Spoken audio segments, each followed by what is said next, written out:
Brennan, Kevin Nestor, rocking with you on the Lynchburg Hornets Sports Network.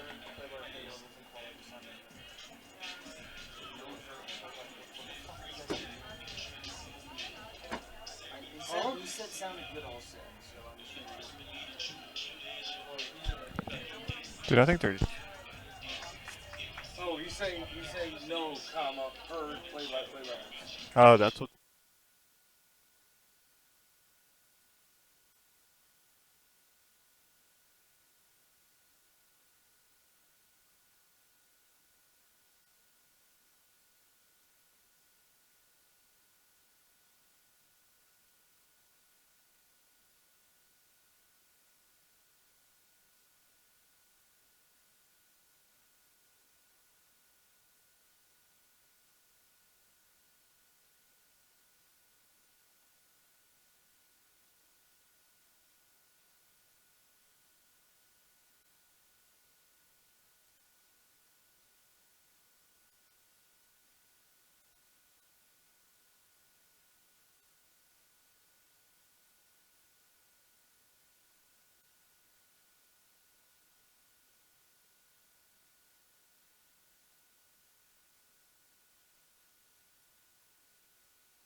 Playoffs under the light in the Hill City. It's the ODAC quarterfinal, and the Lynchburg Hornets play host to the Royals of EMU on Schellenberger Field.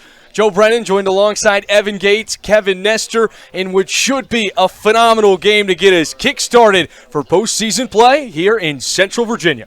Tell you what, it's become an expectation to see postseason play on Schellenberger Field, and especially throughout the ODACs, potentially into the NCAA tournament. A great chance for Lynchburg to tee off against EMU in their first game of the ODAC tournament, and this is, by the way, a rematch of last year's ODAC tournament quarterfinal. Yeah, and you can feel the energy for both of these teams coming into this game. Pre-game warm-ups, both squads amped, ready to get after it. It's going to be a fun 90 minutes here on Schellenberger. These two teams quite familiar with one another. As you said, Evan, a rematch of last year's ODAC quarterfinal. These teams also already met during the regular season on this turf. It was a 6-0 victory for the Lynchburg Hornets. But if you go all the way back since 1999, EMU is 21-3 against the Lynchburg Hornets, with that sole victory coming back on October 2nd, 2002. However, they did tie last season in Harrisonburg.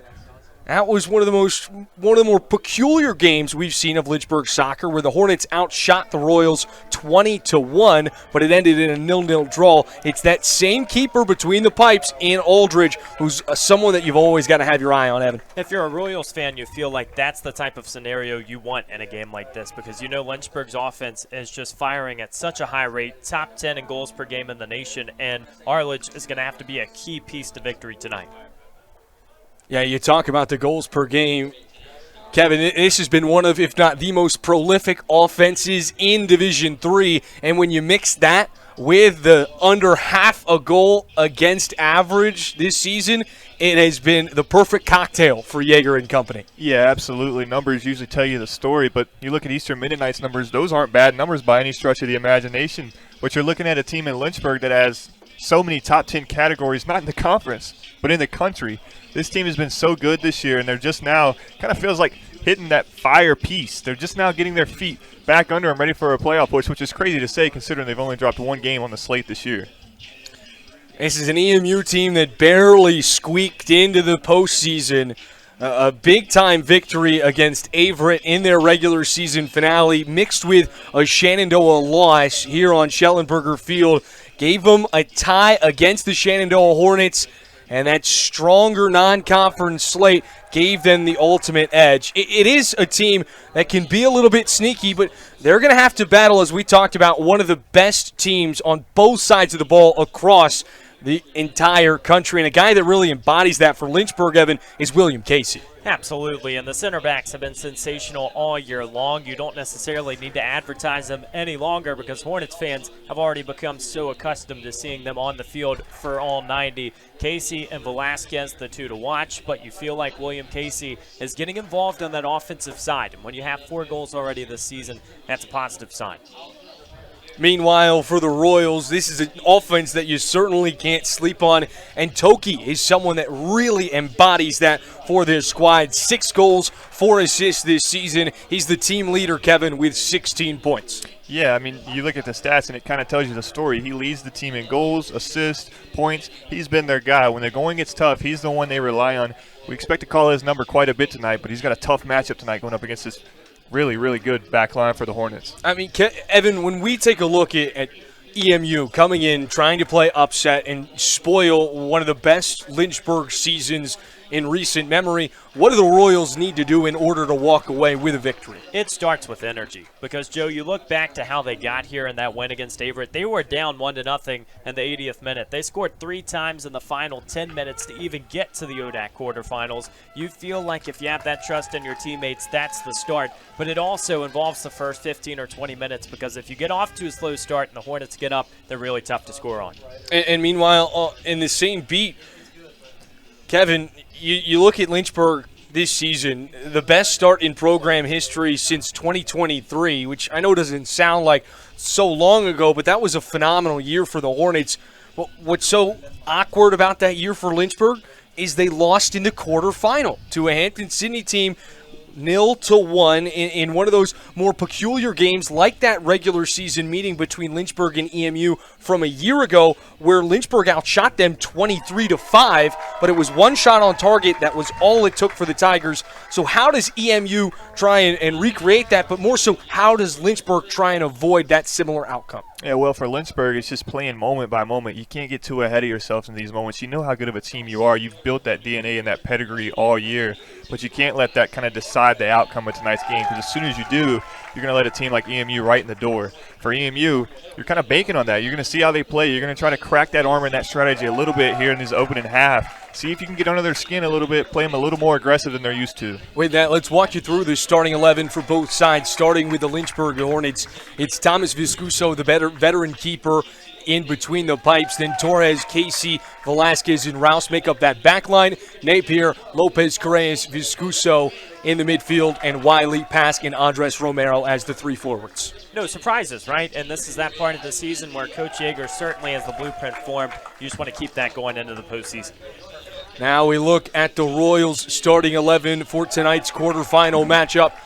It'll be Aldridge between the pipes, then Sebastian Acasella, Misha Artiga, Ortez, Torres, Riviera, Garcia, Kiernan, Bird, and the man that we highlighted in the open in Toki, Kevin. Yeah, this is a team that has the same starting lineup as last time out against Averett. This is the 11 guys that came out and led that charge. Gates mentioned it with that 3-goal comeback. They put up 3 goals in less than 10 minutes to win that game against Averett. They trailed a majority of that game. These guys know what it takes to answer in the big moments. And that victory snapped a 4-game losing skid, which was a part of that Lynchburg affair back on October 18th. And sometimes that's all it takes is one win to snap the drought and get the wheels going in the right direction. We'll see what we've got in deck. The first 45 coming up on Flo College when we come back from break.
And we welcome you back into Schellenberger Field on the campus of the University of Lynchburg as the Hornets play host to the Royals of Eastern Mennonite.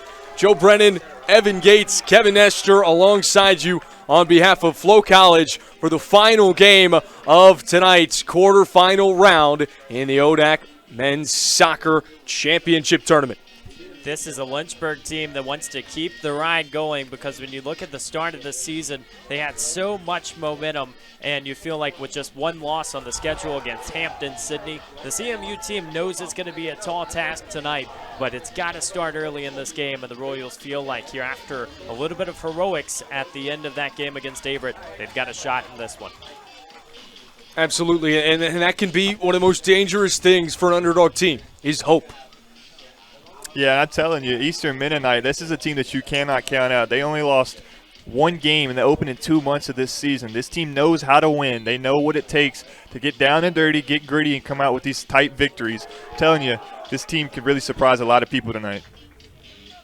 Well, that's exactly what they're going to try and do on Schellenberger Field. It has the makings of a fun one, gentlemen. This is a Lynchburg squad that has only lost one game this season. They have not suffered defeat at home. A team that has been excellent on their own pitch so far this year. They have seemingly just rolled through the competition. It's a Hornet squad that has surpassed really all expectations coming into the season, which were rather high when you bring back that entire group of defenders, which had the third least goals scored against them in program history in 2024. They brought that whole group back, and they have looked just as good, if not better. Well, and talking to some of those guys as well, it's not just the veterans they're bringing back. It's the fact they got to play summer ball together with LFC. And for a back line, which really relies on communication and chemistry, that's a main ingredient to success. You're seeing it in the postseason, and you understand why. And it's not just about the 4 consecutive shutouts that they had to end the regular season. It's also the offensive production and the offensive production by committee that we've seen. Kevin? Yeah, I think the biggest thing is, we talk about the record and how it usually tells the story. When we talk about team categories, team stat categories, you're looking at a Lynchburg team that leads in 14 out of 18 stat categories recorded in the ODAC. So when we talk about dominance as far as record, this team gets it done on the stat sheet as well. And it has been a year with a very strong ODAC league as well. The play and the level of play has continued to rise, and the competition has certainly gotten stronger. Schools like Bridgewater, Virginia Wesleyan, Hampton, Sydney, all in the mix this year to come away with a championship. And this is that time of the year where you got to throw the records out the window because a fresh tap to open the 90, it means that forget the regular season. We are into the ODAC quarterfinals. Keaton Napier will get us rolling, playing it back to Velasquez, pushed up to Reed Rouse. He'll center it to Lopez Correas. Lopez Correas, a guy that didn't enter the starting lineup until mid to late October. Ever since then, he has been a crucial piece of this Lynchburg midfield. You understand why with some of these midfielders, too, because you even watch the first 20 seconds of this game and just the crisp passing that you see, there aren't any hesitations, and that's just a product of playing together for quite some time. And we talk so much about the veteran presence on this Lynchburg team, but you've also got 3 freshmen that are starting tonight for the Hornets, and that just goes to show you the mixture of talent that you've got. Yeah, and I think the biggest thing for Lynchburg as well is you're going to see them run all night. They're going to keep fresh legs on the sideline. You're going to see a couple of subs in and out early, maybe some late in the first half. They're doing that by design. It's a Lynchburg team that likes to keep the fresh legs, the energy up throughout the entirety of the 90 minutes. And it's a EMU squad that brings that as well. They make 3 freshmen look a little bit smaller. They've got 5, nearly half of their starting lineup, first-year players of the Royals. Lynchburg controlling the possession early on. A cross over to Lopez Correas. His quick trigger is corralled by Aldridge. And the first shot of the night is stopped by the brick wall.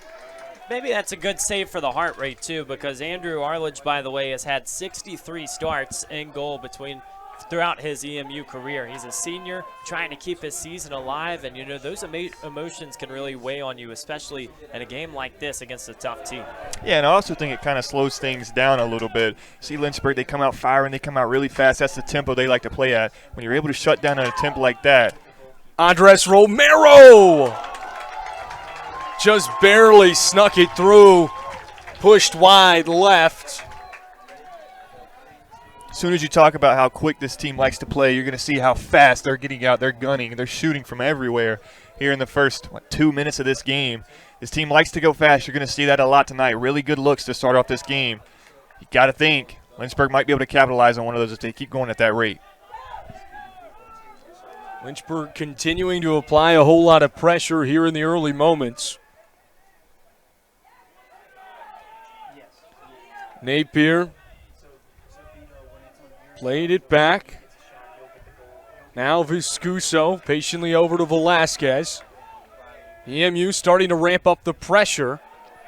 That has oftentimes led to a couple of Lynchburg turnovers this season. When teams have played on their heels, especially in that forward line, and allowed Lynchburg to clear it, more times than not, Lynchburg has taken advantage. Well, and Joe, this is an EMU team that almost looks like they're outmatched in terms of size and height in that midfield. And when you think about 50-50 balls in a game like this, it's going to come down to that physicality. So maybe capitalizing on a few turnovers wouldn't be a bad idea, especially early for the Royals.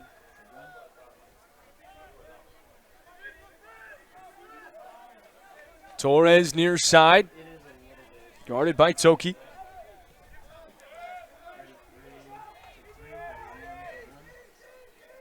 Viscuso with a line drive over for Reed Rouse, contested by Derek Torres. Played out of bounds. I like the pressure the Royals are coming out with. We haven't really seen that a lot, especially here at Schellenberg, and I think that attributes a lot to that unblemished record that we talk about at the top of the broadcast. For EMU, keeping the pressure on, especially on this back line and creating turnovers. Like Evan said, that's going to be the key, maybe cracking the armor of the defense just a little bit. Well, Lynchburg has been perfect, 7-0 on their home turf. EMU sports a record of 3-4-3 when they play on the road this season. And it's so tough to judge, right? Because like you said earlier, the ODAC is such a tough conference this year. It really does have the makings for one of the most competitive conference tournaments we've seen in recent memory. And as an 8 seed, that's something that you love to see. And as a 1 seed, it might make you hold your breath a little bit. That's right. And it comes down to playing 90 minutes at a time. Evan Pask in the near side corner, working inside the 18. Crosses over to his right, lets it fly. And it looked like he might have gotten a piece of that one. Arledge with the punch out. Pask now will trot to the far side of the field and take the first corner kick of the day. Yeah, beautiful job there on the shot. Lynchburg doing everything, getting everything they wanted there. You mentioned it, Arlen's able to get a fingertip on that, just deflect it just enough to get it outside the pipes. Pask, far side post, William Casey. Can't put it on target. And the right idea. Not afraid to search across the frame early in this game. We've already seen 3 shot opportunities where they're trying to test the other direction, and that just comes down to control. Feels like the Hornets in that attacking third are so poised. Now Lynchburg trying to counter with some pressure of their own. Near side corner, played towards midfield. Casey with a header to send it back the other direction.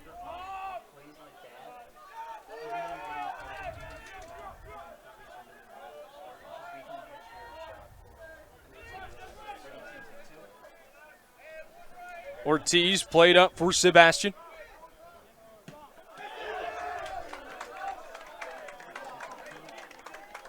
Both teams pointing in different directions. The officials will rule in favor of the Royals. EMU sporting the royal blue and white kits today. Lynchburg in the all reds.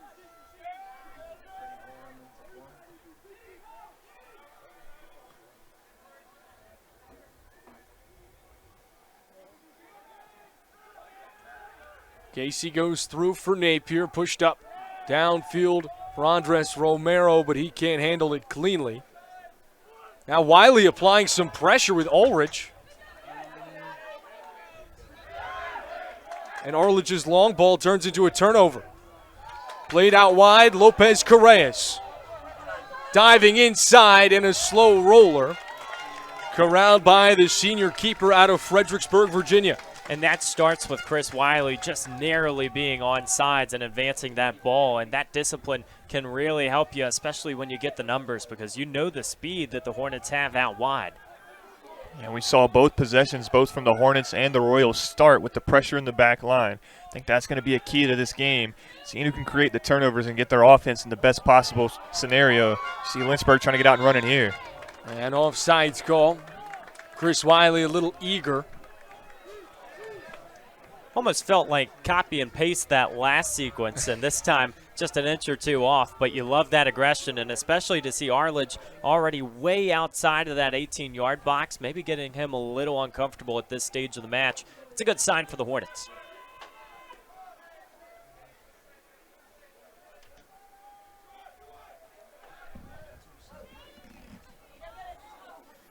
Viscuso with a takeaway, and he's got plenty of daylight.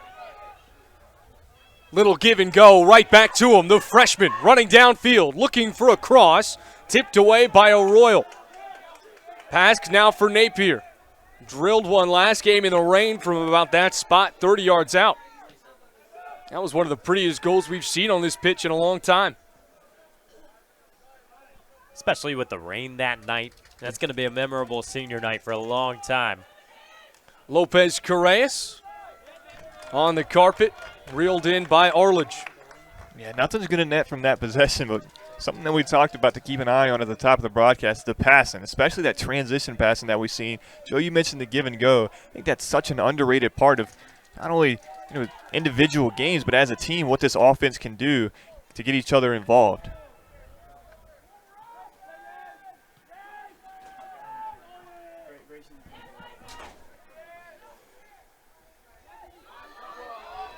A foot race for the Pearl, won by Torres.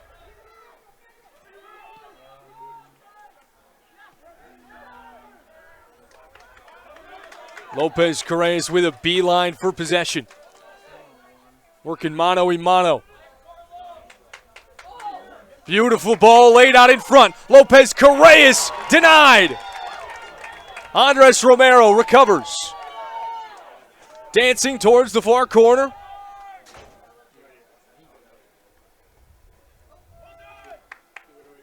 I mean, you talk about the difference maker that a keeper can have on a ball game. Right there, a beautiful display from Arledge.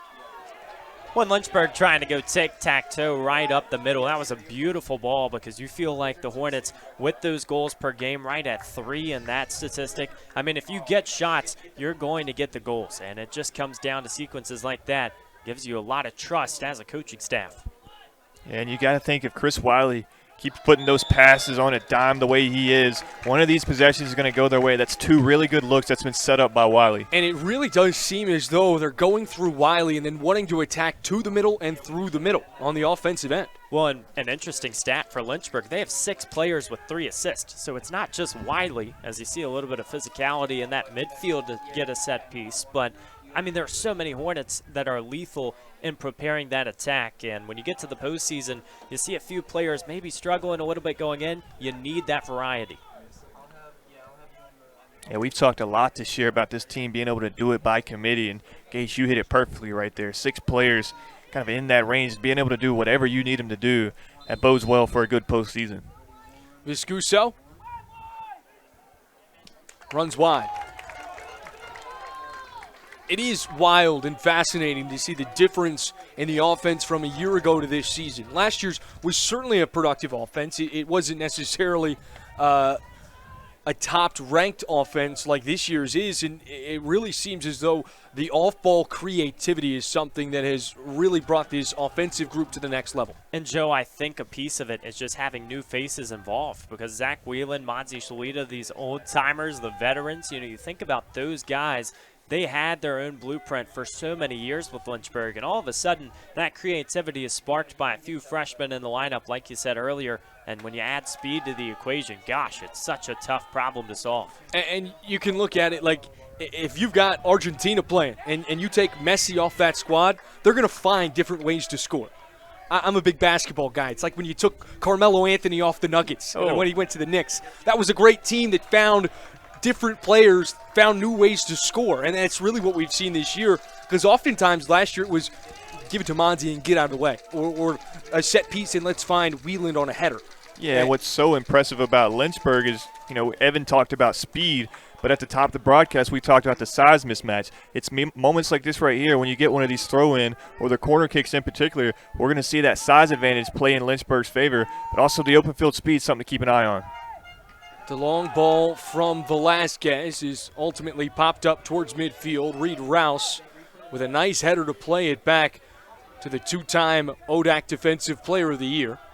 And you said it perfectly with that Argentina reference, too, because nobody's saying Argentina's a bad team if Messi's on the bench. And so all of a sudden, you have those different pieces. And for Lynchburg this year, you almost feel like they have re-strengthened this roster, even losing a few players in those All-America considerations.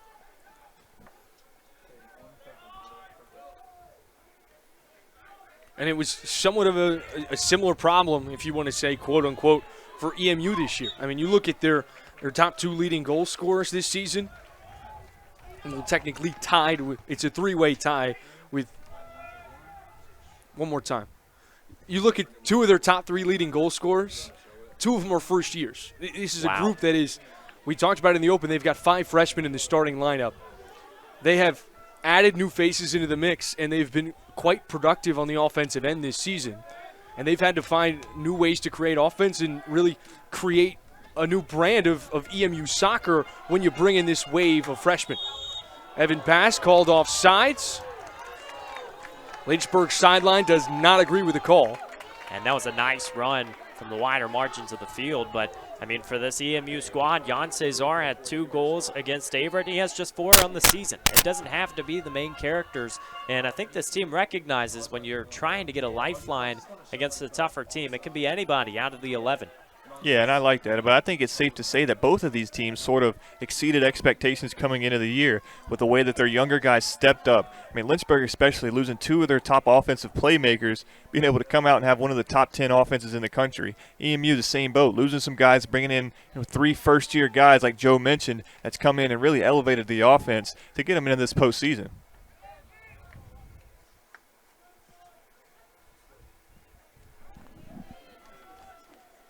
"15 of the 25 goals that EMU has scored this year have come from first-year players.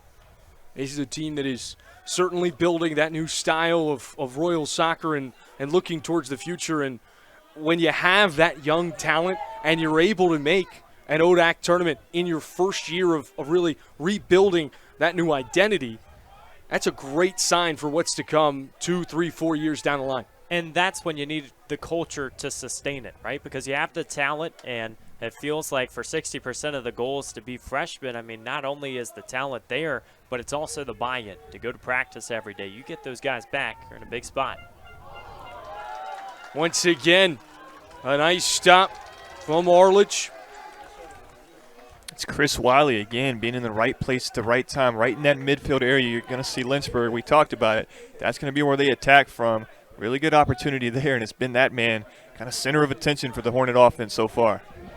Well, 7 shots on the board right now and 6 saves for EMU. You got to think this isn't a sustainable way of playing soccer against Lynchburg for 90 minutes or maybe more. And so how does EMU get that possession in the midfield to just try to change the energy a little bit? I think what they were doing extremely well was the pressure. Seeing a little bit of it here, but they created a couple of turnovers when they had the deep pressure kind of on the back line all the way. And that's what created those opportunities when they had a couple of chances on offense. Last few possessions defensively, they've backed off a little bit. You've seen Lynchburg get deep into EMU territory, be able to pick the pace up and get their own looks.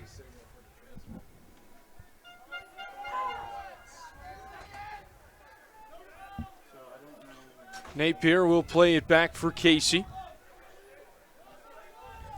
And another thing for this EMU program and Justin Carey at the helm in his 4th season, this is an EMU squad that has only gotten better and better each year under Carey's watch. He has been a big-time difference maker for this program a squad that, a year before he was here, this is a team that was winning 1-2 games in a season. And ever since he's been here, they have been 500 or better. Well, and it's tricky, too, because a measuring stick for so many programs is in the postseason, and they haven't gotten past this ODAC quarterfinal round because they've had to play so many tough teams in that first game. And so maybe a little added incentive coming into this one for the Royals to say, hey, let's go into uncharted territory, and especially against one of the best teams in the nation. And once again, we talk about the level of play rising in the ODAC at the top. It's throughout. It's all across the conference, and EMU is no exception whatsoever. This is a team that has gotten significantly better, a program that has gotten significantly better over the last half decade. I really think that helps build that DNA that you talk about, especially coming into the season with so many first-year players. You want to have that established DNA for a team to be able to build on. And for this team with so many first years, an above 500 record, you're in the playoffs, you're playing the 1 seed. What can you do to kind of improve on what you've been building? And it's not the conference, or the way the conference is built, is not always about the top teams. Everybody's big heckle with a lot of conferences, if you look at the power divisions, is, oh, this conference is top-heavy, while this conference is deep, and you have a harder strength of schedule competing in this one because we might not have 4 teams in the top 25, but we've got 8 teams in the top 40. And you're seeing it more in the women's game as well. The ODAC in general just experiencing a little bit of a power surge in the middle of the conference, and that's why the ODAC tournament is that much more important, especially for teams that haven't guaranteed those NCAA bids early in the season. You got to win games against tough teams, and it starts by facing them in the regular season. And I feel like, the ODAC sets a standard now. There's so many teams that you see build that out-of-conference schedule that has these ranked teams or the top echelon teams in the country. You have to be able to play them and play with them to be able to compete in the ODAC. You get a good baseline as to where your program's at in the first few weeks by scheduling teams like that, because that's just how good the ODAC is. And with that, let's take a look at the other scores from today as they have now all gone final. Hampton-Sydney takes down Randolph. Bridgewater over Virginia Wesleyan, and Washington and Lee defeats Randolph-Macon. So it'll be Hampton-Sydney playing the Generals, and the winner of this contest goes on to play Bridgewater. That is a Bridgewater team that I think has surprised a whole lot of people this season. And it's impressive because, we talk so much about the talent in the middle. You're still not seeing those huge upsets at the top, at least to start it. But Bridgewater, when you have a team like that that's surging, tough time to play them. It's a team that went 6-2-1 in conference play this season, 11-4-2. And they defeated a Virginia Wesleyan team that had started the season atop the ODAC standings for the first few weeks. Yeah, and if you're Bridgewater, you're not really going to sleep that good tonight. You got to win today. But based on whoever wins this, if Lynchburg wins, you're playing the 1 seed. If EMU wins, you're playing a team that you tied against in the regular season. And Bridgewater is one of the 2 or 3 teams this year that Lynchburg did not play in conference. So the Hornets and Eagles have not gotten a look at each other.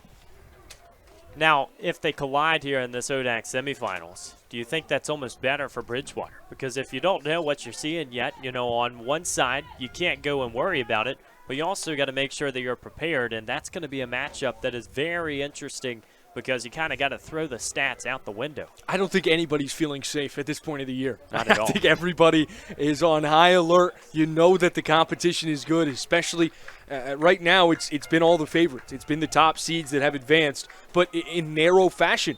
Granted, Hampton-Sydney with a 4-1 victory, but Bridgewater and Washington and Lee both with 1-0 victories against quality squads with Virginia Wesleyan and Randolph-Macon. That's a Randolph-Macon team that Lynchburg got a look at in the regular season in Ashland, and that was a late-game heroic goal from the Hornets that ultimately catapulted them to a victory.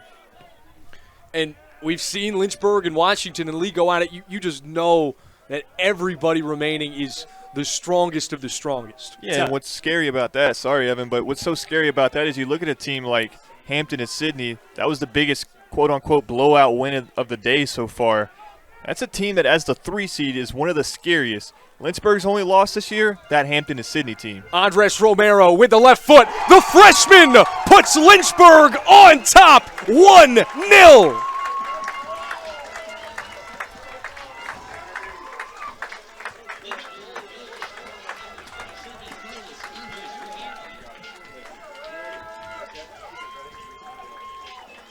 You think about the rookie early in the year. He had a hat trick here on Schellenberger Field. He said, this is my moment and the start to a firepower season, and it's fitting. He punches the goal in to get the fun started in this ODAC quarterfinal. Look at the flick of the right foot. Finds the corner and tucks it away. You mentioned the hat trick, Evan. That is his first goal since that contest back on September 13th. But the big players shine the brightest on the biggest stages. Yeah, and you feel like you've got a second to talk. You know, we had a whistle player coming off the field. It looks like an injury. We thought we was going to have a talking piece for a second with the conference. Next thing you know, Lynchburg striking. That's how fast things can happen, especially in postseason play. In the blink of an eye, Lynchburg seizes control of this contest in the 21st minute. Meanwhile, the Royals still hunting for their first shot of the night. Joe, you told us earlier the fact that nobody's safe in this tournament. There's a reason it's surrounding Halloween, because this is that frightening time of the year. But when you see Lynchburg just convince you more and more every single minute that they own this fight, it has been just a thrill to watch for so many Hornet fans, especially believing in this young attack. And obviously we gave a whole lot of credit to the goal, but how about the assist coming from Velasquez? That is his first assist this season. Already tabbed a goal in the neutral contest on the road against Messiah. Adds to his point total this season. And he's someone that has that ability to spark plug those plays with those long outlet passes at any given moment. Didn't we talk on the outset of the broadcast about William Casey too and his offensive abilities? I mean, Benji Velasquez is a guy who's in the same boat. They're center backs, not necessarily expected to go out and get points, but they've done it at a high rate. Evan Pask wants to go. Ricocheted off the shins of a Royal. And another corner kick awaiting for the Hornets. I mean, where do you think he learned it? Goodness, that's right. The mentor and the mentee, those are two guys that have such a strong connection. And last year, seeing Casey pull out as the Rookie of the Year alongside the two-time Defensive Player of the Year, I mean, you couldn't dream up a better tandem with those two center backs. Pask, line drive on a rope, tipped back. It'll fall in the breadbasket of Rouse. He'll chip it upstairs off the head of Velasquez. Arledge climbs the ladder and punches it out of play. Lynchburg will reset for another corner kick, their third today. Had to reach for the cookie jar on that one, and it was a little deceiving how this ball just lingered in the air, and Arledge had almost overplayed it. We've seen him well outside the box early in this game and smart enough to get back, but another Lynchburg corner. You know, if you're a Lynchburg fan and you were tuned in for the last game against Roanoke with the Clappers, they were actually handing them out before this game. So that is caught on. Someone else also has an air horn tonight. Certainly a rowdy environment. Nobody's sleeping in the dorm. Pask with the injection. Played out for Vasquez. He'll send it far side, Viscuso. And played out for yet another corner kick after it was deflected off of Acasello. And I know Lynchburg has controlled majority of the time of possession, but I'm telling you, I've been really impressed with this Royals defense. They've had their back up against the wall majority of this game, giving up 9 shots already, only 1 going through. They've been doing a really good job, especially with the size disadvantage. On these corner kicks, these opportunities like this, they've been able to kind of silence them for now. Pask with a corner. Played out. Lopez Correas gives it right back to him. A little give and go. Couldn't corral it cleanly. Now Vasquez gets tangled up. Goes through the legs for Saul Lopez Correas, and a nice slide tackle from Kiernan to break up the Lynchburg possession. Now Tohi trying to thread the needle, intercepted. And once again, it's a muck here in center field. Napier with some physical play. Gets it right back, pushing and shoving, and Derek Torres gets called for the whistle, and Lynchburg will be able to reset at midfield. Tell you what, Oliver Rivera almost had an open avenue right front and center of that attack, but EMU just couldn't get the pass off because Lynchburg's defense was swarming in that midfield, and that's the urgency you want if you're Coach Yeager. Just trust that if you get the ball now, you don't even have to worry about defending the next pass. And I think Evan said it best when he talked about the physicality going on in midfield. And you're starting to see that pick up. As tensions get a little bit higher, the energy gets a little bit higher, and we get closer to the end of this game, I think it's only going to get more and more sweet to watch. As both of these teams starting to get a little chippy out there, it's going to be fun to see the aggressiveness pick up.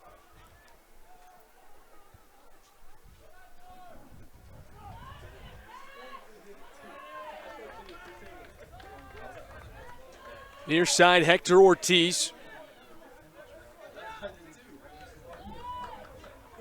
Lynchburg with a takeaway. Quick touches from the Hornets. Over for Andres Romero, right back Lopez Correas. Tried to use the eyes in the back of his head, but no peripherals right there. I like that one, Joe. We got to give you a little bit of credit. We're trying out new stuff tonight. That's right. Playoff time might not be the night to do it, but if he's trying it, I might as well. Lynchburg hasn't tried too much. I think the same recipe has been just fine. It's been home cooking so far, and for a Hornets team that, you know, in the words of Reed Rouse, likes to play pretty soccer. You think about the passing and the technique in the middle. I mean, it's really on full display early at Schellenberger Field, and I mean, that way of playing has been very sustainable throughout the year. I really think that's a perfect description, right? This team is so fun to watch because you're seeing so much excitement. These guys love playing with each other, and they love getting each other involved. You see the crisp passing. You see the opportunities set up for so many different players. They do a great job of getting everyone incorporated, and it's really made them a dynamic offense in the nation. Velasquez for Vasquez. Laid out in front for Lopez Correas. Chip downfield. Andres Romero tracking it down. Nearly a collision between him and Arledge. But he sends it out of play. And two Hornets now will check in. Bruno Real Silva in for Andres Romero and Kobe Wilson in place of Chris Wiley. Joe, we touched on this earlier too, but you're seeing Arledge go almost 20, 30 yards away from that frame, and it's interesting because he's never looked like he's nervous when he's doing so. You just wonder if that's part of the game plan for EMU to get everybody up on that defense. Well, I'll tell you, I get nervous. I would too.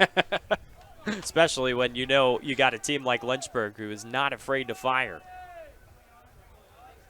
Viscuso plays it back for Rouse.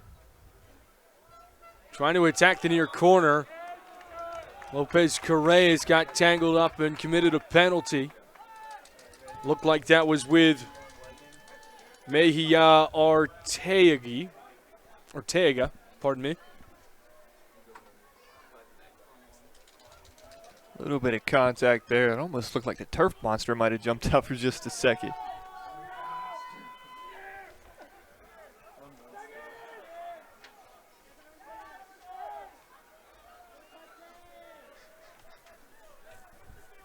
EMU controls at midfield. Wilson applying pressure.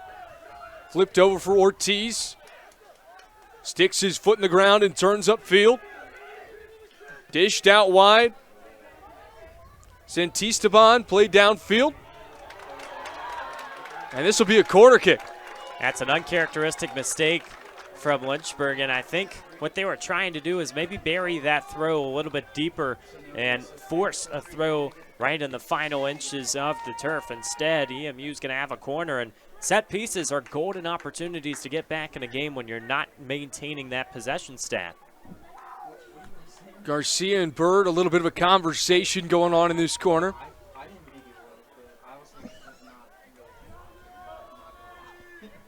Now Garcia enters the box.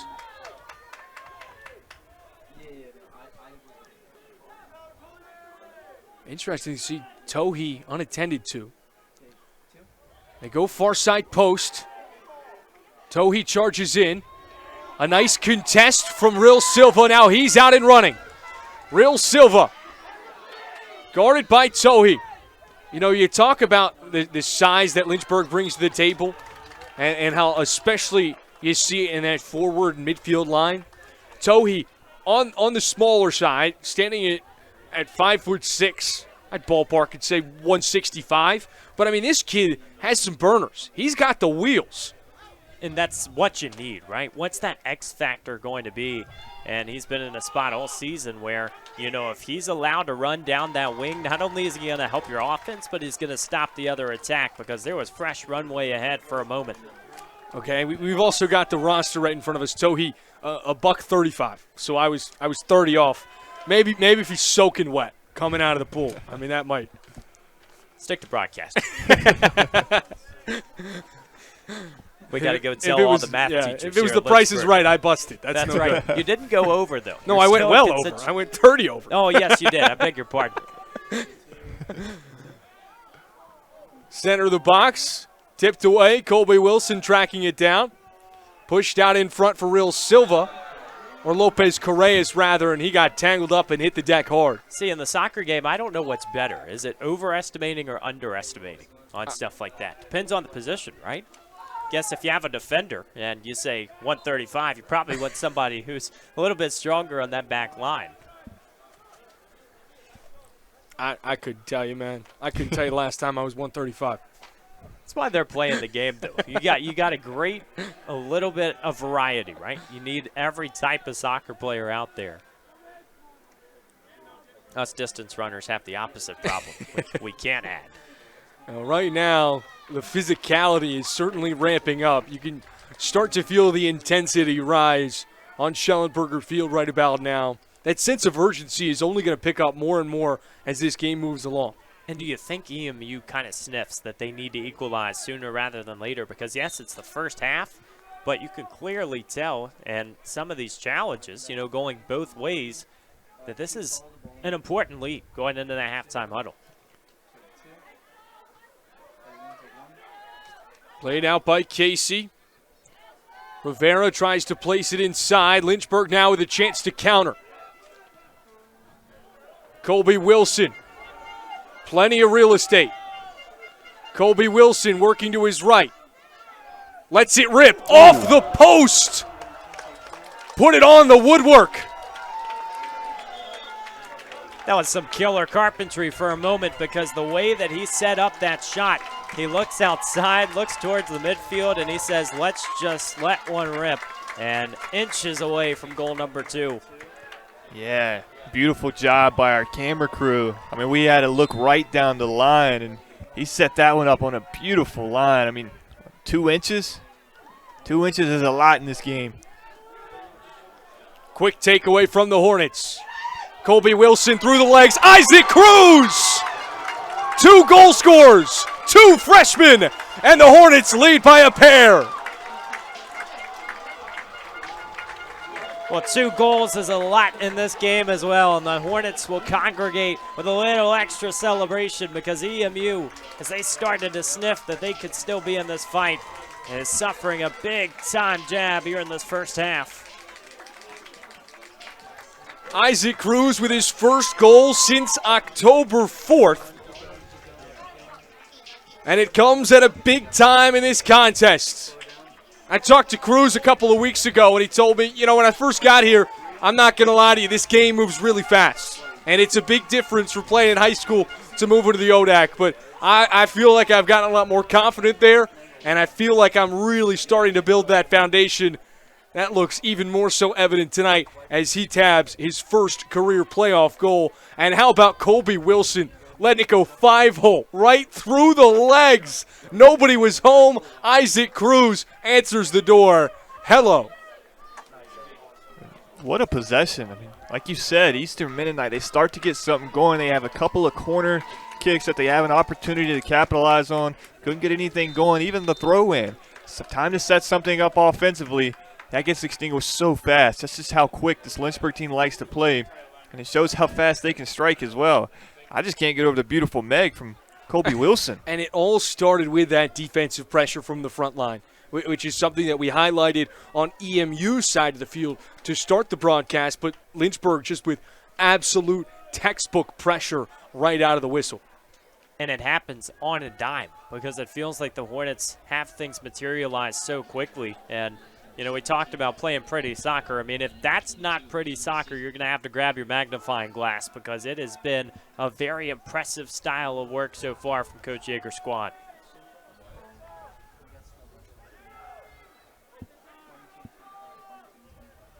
Flawless execution from the Hornets through the first 33 minutes and some change.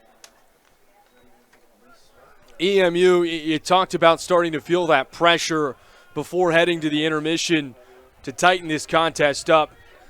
Does that now double in your mind? Not even necessarily getting on the scoreboard, but at least getting a shot up. No doubt. And you have your halftime huddle speech somewhat prepared as a coach. You know it can change at any moment. But it's a little bit of a different fight when you have to get 2 goals back just to tie this game.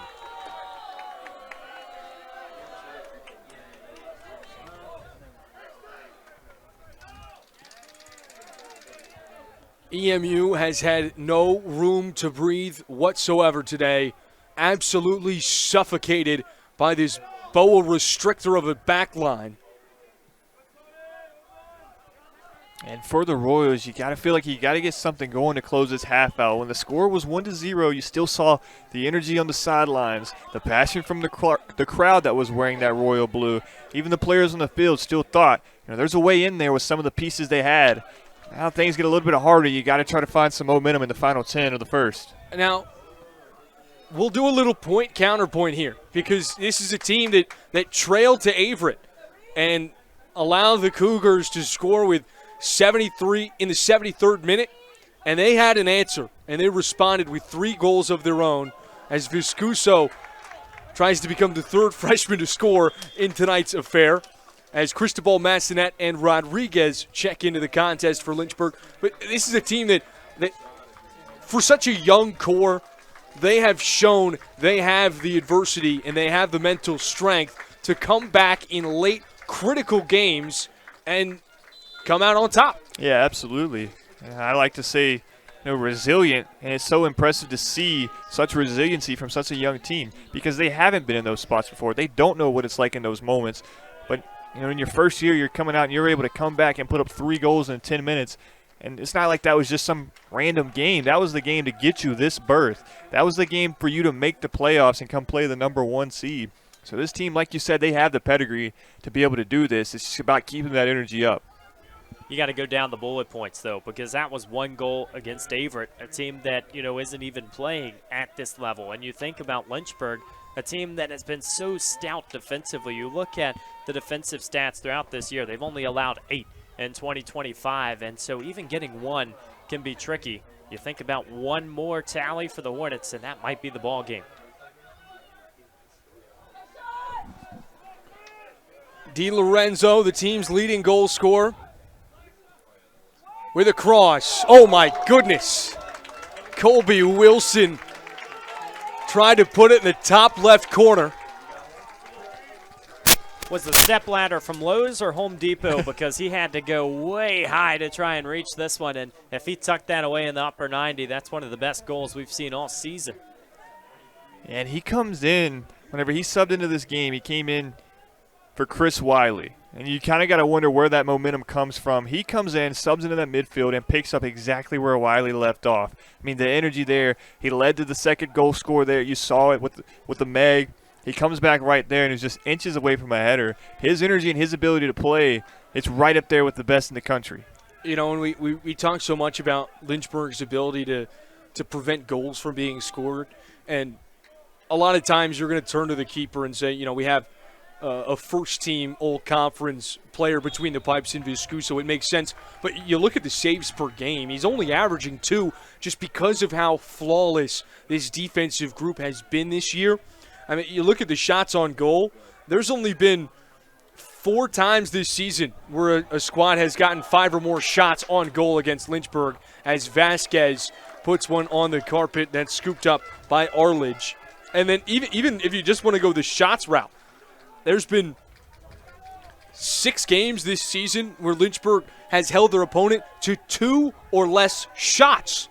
And EMU, when they played in the regular season, only got 4 off on Lynchburg, and none of which were on target. Was a funny point from Kevin earlier in the broadcast. It's the fact that Lynchburg leads the ODAC in 14 out of the 18 recorded stats. Their worst stat is saves per game, and they might have one of the best keepers. It's just because that's not always on display every game, and you got to make sure Thomas Viscuso stays fresh at this part of the year, because in a few games you're going to see those really tight possession stats where shots can come at any moment. And more times than not, if you're a team that's averaging 3 or more goals per game, that typically tells you where the ball is for majority of the game. And I think we've had a handful, if that, amount of times where Eastern Mennonite has maintained possession on Lynchburg's half of the field for more than half a minute. I mean, this has been 80% of the contest has been on the left side of the turf. Yeah, and I think a lot of times we get to crack the joke, the crossbar is the goalie's best friend. This season, that hasn't been the case. And the ball hasn't seen much past Viscuso, and I think this year it's safe to say that defensive unit is his best friend. Isaac Cruz lets it go from far away. Di Lorenzo lets it roll out of play, and Lynchburg will earn yet another corner kick. That'll be number 5. Lynchburg also earlier in the season, 10 shutouts. I mean, you think about those games and wins, they're dominating their opponents. And so if you can continue that thread like we've seen here in this first half, I mean, that's really going to scare teams in the NCAA tournament. We talked about the size advantage earlier, especially when it comes to these corner kicks. Lynchburg, they've gotten better and better looks. Let's see what they can do here. Isaac Cruz approaches. Little too much height on that one. Right idea, wrong execution. But a nice attempt from Cruz nevertheless. That one went a little bit further into the parking lot. It might be getting a ticket, because we're seeing some of these games throughout the year where, we talk about Lynchburg shooting, and you feel like you got to take those heat check type of shots. And it's rather do it now than in a game, in a week or so. And to be fair, if he's a half a step earlier on that ball's right on the money. It's not like we're talking about a bad look. I mean, that was a great look. He had an open net right in front of him from inside the 18. It's a little bit faster getting there. We could be talking about a 3-0 lead for the Hornets, but nonetheless, they're relying on defense at the moment. And that seems like a good place to be for Lynchburg. You have a whole lot of faith in your defense. We did see Torres exit the contest earlier, and the freshman Vasquez has been an excellent piece for this Lynchburg back line. As we've seen so much depth in the midfield and forward lines for Lynchburg, you don't get to see it as much on the defensive end for the Hornets, just because of how strong that group is, especially playing with one another. But the freshman Vasquez has been as flawless of a substitute you could ask for.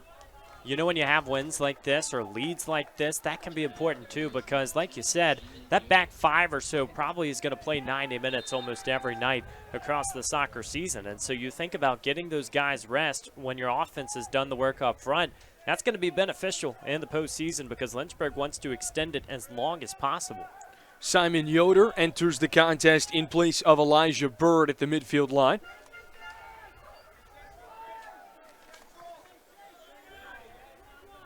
Just over 3 minutes remaining in this first half of action. Lynchburg with a 2-0 advantage. The first goal came via Carlos Andres Romero. The second via Isaac Cruz.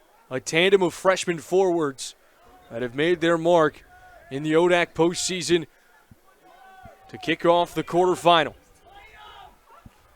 Rodriguez stripped at midfield. He returns the favor, but a whistle drawn by Kane Kiernan.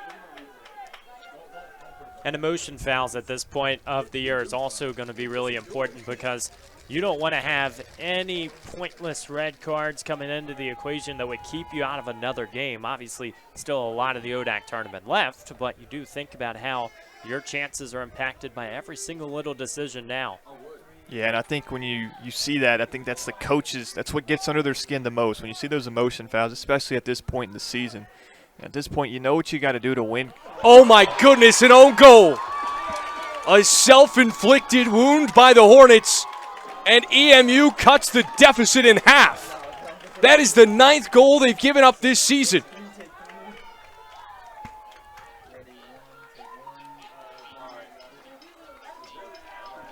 Well, that'll leave you in your tracks in this Lynchburg back line, as we take a second look. I think obviously a little disjointed, but Benji Velasquez down on the turf, a little frustrated he didn't get a call. You've got to be able to recover as those other defenders. Off the head of William Casey. And that's the kind of break that EMU needed to catch.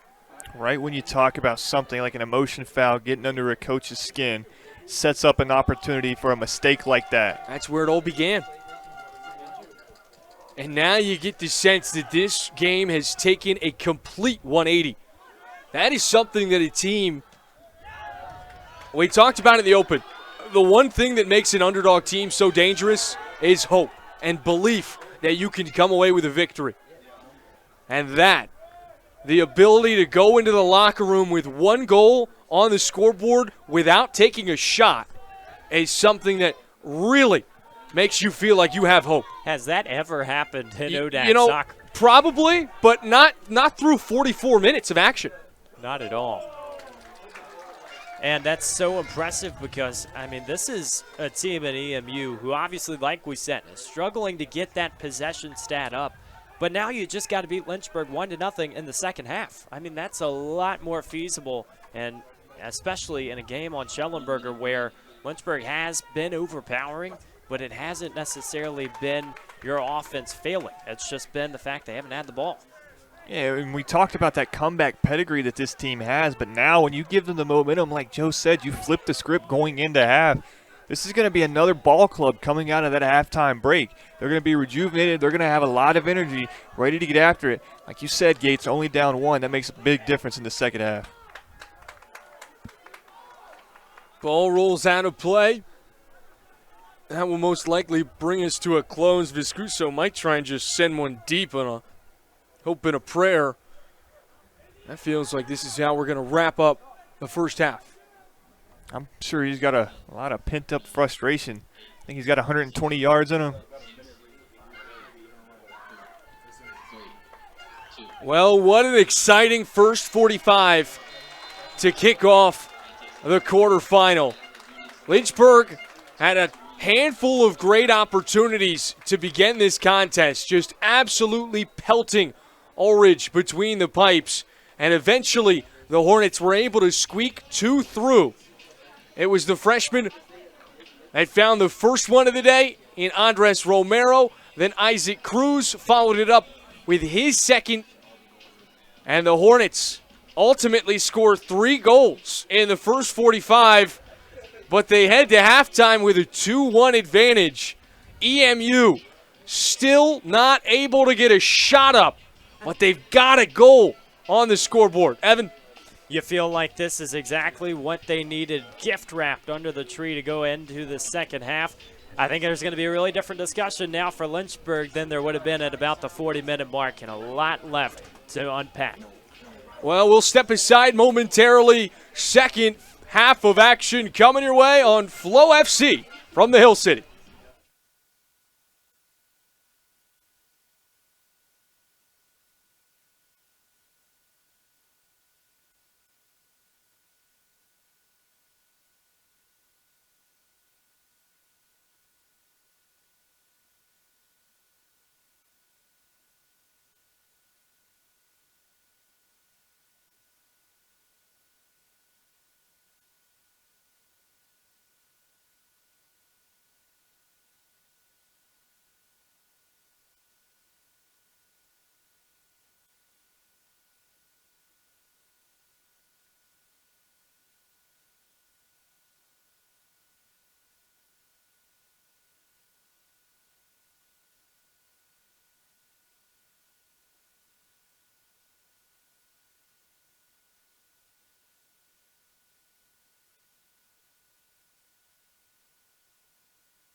Kevin. And we welcome you back into the Hill City. An explosive first 45 minutes to get things started. The Hornets with 2 goals. Isaac Cruz netted the second one, but it was an own goal off the head of William Casey. That leaves us with a 2-1 score through the first 45. And if you take a look at the numbers, it is one of the most peculiar ones you'll see. 1 goal, 0 shots, 0 on goal, 2 corners, 8 saves for the keeper in Arledge. Meanwhile, Lynchburg has been as explosive as lived up to. This is a team that's already hit their marks in terms of averages for shots and shots on goal and corners. Meanwhile, they find themselves in a nail-biter after a errant header off the set piece from EMU. Feels like the 1 is up in the attic of the stat sheet because you don't typically see a number like that isn't assisted by the other stats on your screen. And so you feel like if you're EMU, it's almost destiny to be in this spot. You got that goal by a gift, and now you got to go out there and take advantage of this opportunity, whereas Lynchburg's probably a little more fired up going into the second 45. Yeah, I mean, you take a look at the second half stats. Lynchburg, 17 total shots, 10 of them on target. They've had 5 corners, and they're dominating possession 70-30. This feels like a game that we've seen Lynchburg play over and over again this season. Normally by this point, it's a 3 or 4 goal lead. For EMU, you got to feel great that you're in a 2-1 game against the number 1 seed in the conference right now.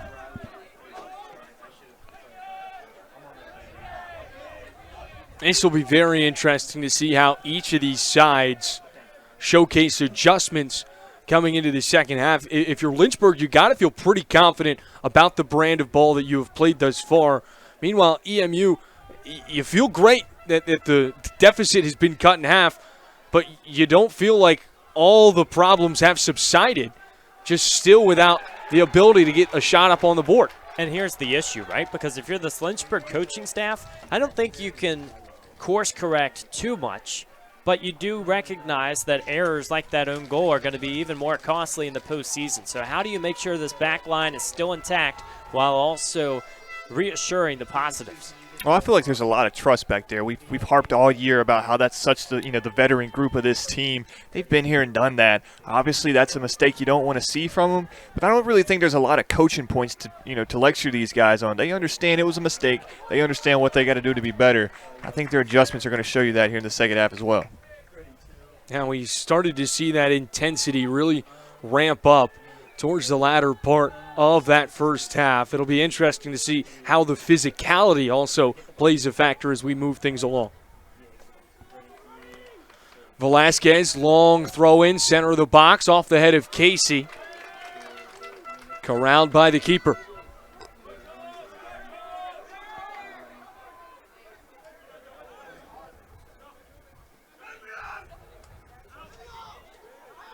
Flawlessly kept in bounds.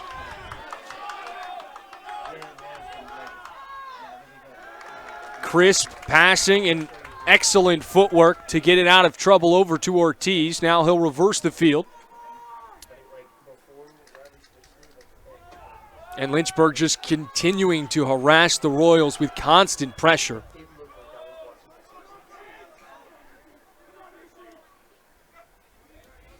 We've still yet to see EMU maintain possession and record a quality possession on Lynchburg's half of the field.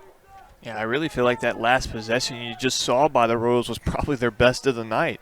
When you look at it, they were able to manage the passing lanes, get it to their teammates, be able to move the ball around just for a second before that pressure caught up to them. But I do want to go to a point that Gates said. I really liked what he said. Just because this is a 2-1 game and you stole the momentum before half, you cannot feel like you can be stagnant here in the second half because there was still a lot going on, that offense that you can clean up to make sure you're still in this game. You got to be able to keep that momentum by making those adjustments to keep your team in this game. And you don't have the luxury of time either because Lynchburg's defense will make you pay because they turn defense into offense.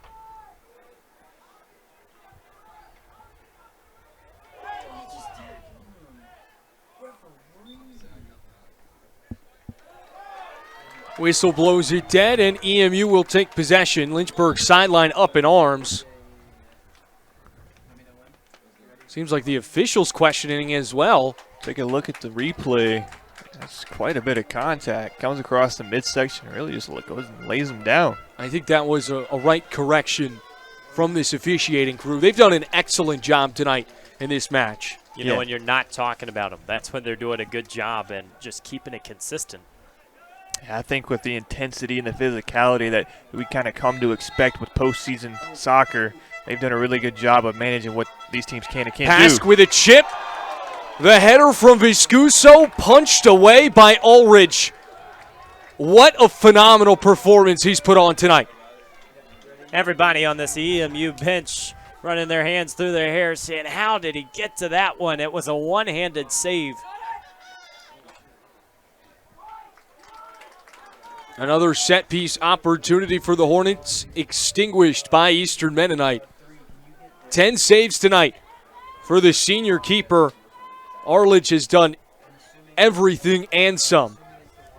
We mentioned the subplot of trying to make sure he keeps his career alive. Well, if EMU can pull this one out, it's going to be a Superman performance in between the pipes. There you see head coach Justin Carey on the sideline for EMU, trying to inspire his squad and keep this season moving along. We mentioned what he has meant for this program as they have just gotten better and better with time.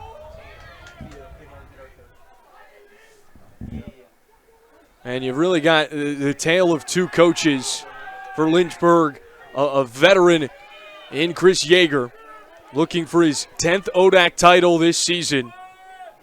And you got to feel like this is one of those seasons where he has a whole lot of faith in his group.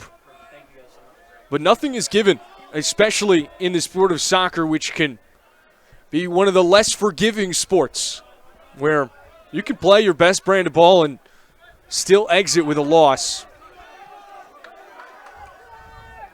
There's not a lot of scoring involved, and sometimes that's why this game is so unfair, because a 0-0 draw could feature, like we've seen in the past, a big-time shot disparity, and so it just comes down to capitalizing on your chances. Yeah, I think a lot of times, you see those play out. We saw it on the women's side earlier this year with Lynchburg and Virginia Wesleyan. One team left feeling like they had won the game. The other one felt like they had left quite a few opportunities out there.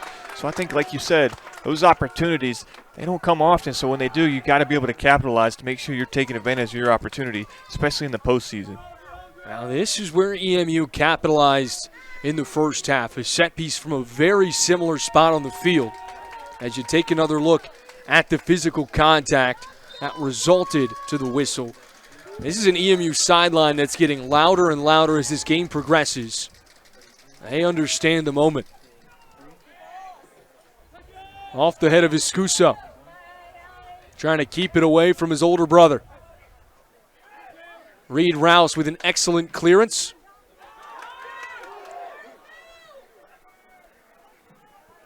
Tohi plays it out wide. Pask defending. All over him like bark on a tree.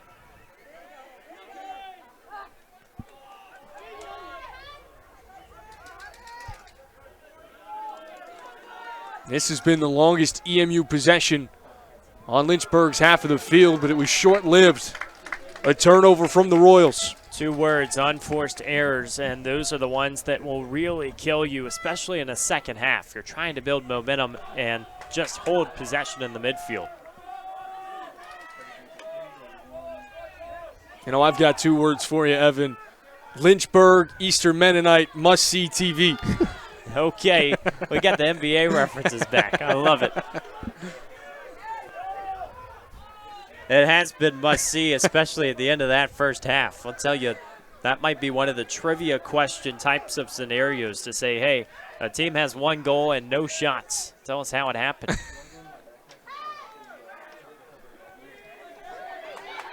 Here comes Tohi. Driving to the left. Rouse. Puts it out of the box. Andres Romero fighting for possession with Torres. The Royals win the battle. And another unforced error from EMU as Elijah Bird kicks it out of play. I really think, the Royals had a deep conversation because you can see a lot of these adjustments coming out of the halftime break. They've actually had quite a few chances at possession. It's just the unforced errors. It's not necessarily anything outside of the pressure that Lynchburg's doing. The pressure causes a bunch of those errors. But if you're Eastern Mennonite, slowing things down, it's worked out for you just a little bit as far as controlling the possession.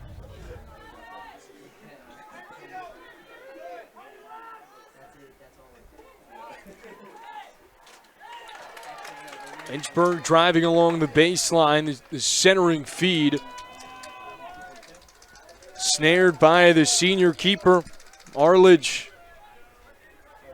How long do you wait if you're EMU to even get that shot off? Because we've seen a few attacks where they've been close to inside the box or they're penetrating and they're still trying to get that perfect window of space. I don't think you have that luxury in a game like this. Maybe just take that heat check, force Vescuso to get his gloves out. Keaton Napier at midfield, a beautiful ball laid out. Evan Pask carving his way, working to his right, and into the chest of Arledge.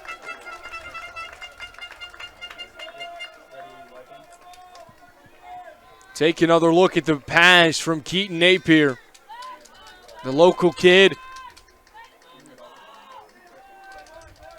With an excellent feed, Lynchburg just can't convert on it. It didn't even feel like Pask controlled the ball the way he wanted to, because as he chested it up, maybe trying to bring it right down to his feet, but instead he allowed that isolation to get him a little more space.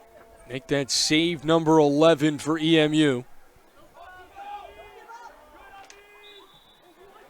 Now, Arledge has been a staple for the Royals in this game. I mean, anytime you go into the half and a team has 10 shots on goal, you'll take what he has done in the performance that he has given you. I think he's been a really good key staple for this defensive unit for the Royals, and he's been a big reason, obviously, while this is only a one-goal deficit and EMU still has a chance to kind of regain some momentum.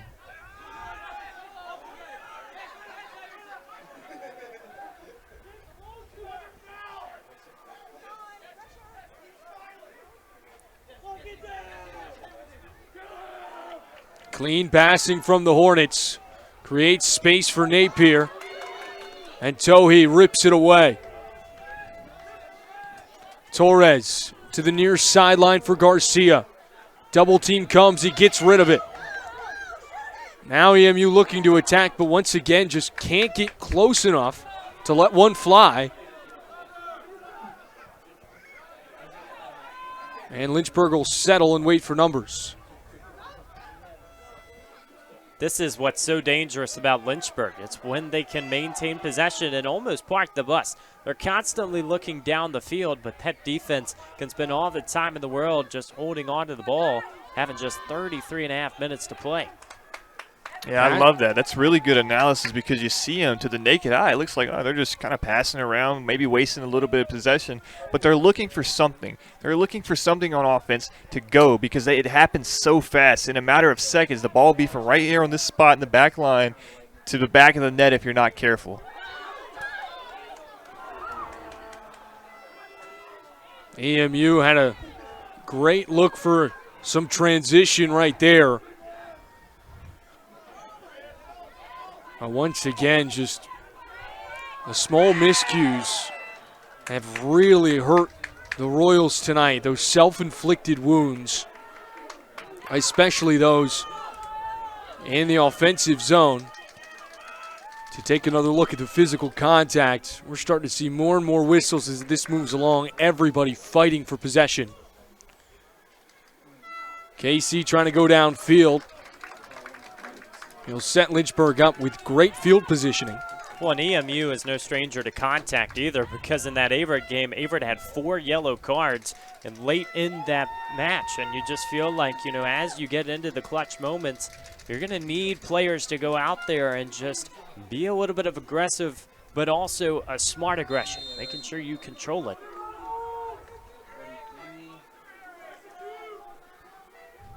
Velasquez with the toss. Casey pops it up. Finds its way back outside. Velasquez earns another throw-in. Joel, I'm going to tell you, you talked about the EMU fans earlier. How about the Hornet fans? The students have piled out onto the track. I'm sure fans can hear a little bit of our crowd mic between the air horn, the clappers, the trombone, the banging on the seats. It's gotten loud here at Shelley. Another good defensive stand from the Royals. Vasquez. Nobody was home. When you anticipate that Schellenberger Field's only going to get louder and louder, and that's the reason that Hornets win to end the regular season was so crucial. Maybe not as crucial as EMU's win to get to the tournament, but Lynchburg, of course, can host all the way out if they keep on winning. Keaton Napier, a shoulder into the chest of Elijah Bird. Lynchburg wanted to go through the middle once again. That's where they found most of their offensive success through the first half. Andres Romero works to his left, dishes. Lopez Correas.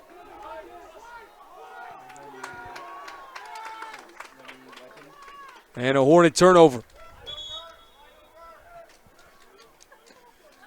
There you get another glimpse of the physicality that's continually and exponentially ramping up. Jan Caesar, the junior forward, checks in for EMU. With possession here. Nice defensive stand from Reed Rouse. You know, we talk so much about this Lynchburg back line, and oftentimes we highlight the two guys in the middle of that mix with Casey and Velasquez, but Reed Rouse along with Torres and Vasquez, some of the best wing backs that you'll see in this conference. And you just love the aggression that he's gotten here in the last couple of years, because these guys weren't all starters in their freshman season. They had to earn their stripes just like everyone else, and it doesn't necessarily come with the ability to be creative in your first season. But as seniors, you're seeing more and more attacks develop from the back. That's why Lynchburg has found the offensive success. And you have such a different feel on each part of the outside of that back line. You got a guy like Torres who's got wheels like a wide receiver, and then Reed Rouse, someone that's built like a linebacker. I'll tell you, I've seen him in the weight room before, and it makes you want to put more weight on the bar, the way that guy is pumping iron in the weight room. No doubt, and it's only gotten better during the off seasons too, because his work ethic has really been tough to match from anybody else in the conference. Andres Romero with some crafty footwork. The centering feed kicked out of play. I mean, how many times do you think that guy's doing 225 like at the combine? I think he's hitting 12, 15? Oh, my goodness. I think that might be an understatement. And who knows after collegiate soccer if that only gets better. There you get another look at the magical footwork from Andres Romero, looking like Houdini, the way he can escape. Pask. Finds a seam. Still in the air. Andres Romero controls. Reed Rouse surveys. Centers. Header from Casey off the chest of Velasquez. He gets tangled up. Bodies hit the floor. Lopez Correa is fighting for possession. Over for Andres Romero. Working to his left. Ball played out wide. A long shot. And a save from Arledge. That's just an incredible sequence, because the names you're hearing are from every single position around the field. It starts with Velasquez in the middle of the box trying to get the attack finished off, but now Lynchburg has to hurry back. Yeah, I think Lynchburg does a great job offensively, but I got to give some credit to the Royals defense, and it really started with their effort on the corner kick. It really impressed me in the first half. They were able to keep Lynchburg out of the scoring column and those set pieces, and again, they were kind of causing some chaos. You saw it there. Lynchburg got into an offensive set. The Royals doing a great job recovering and getting possession for themselves.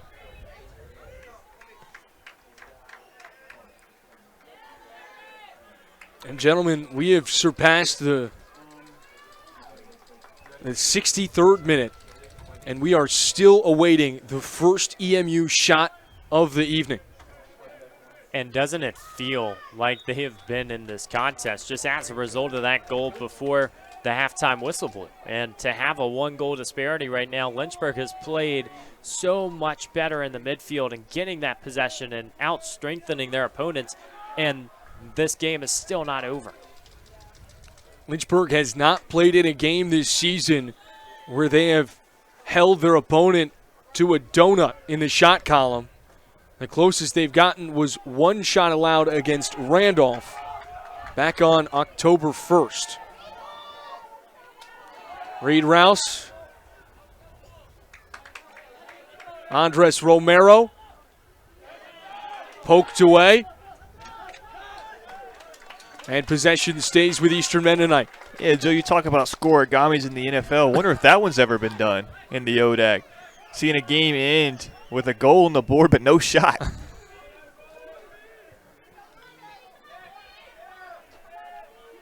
I'd be surprised if it wasn't a first. I think 0 shots alone,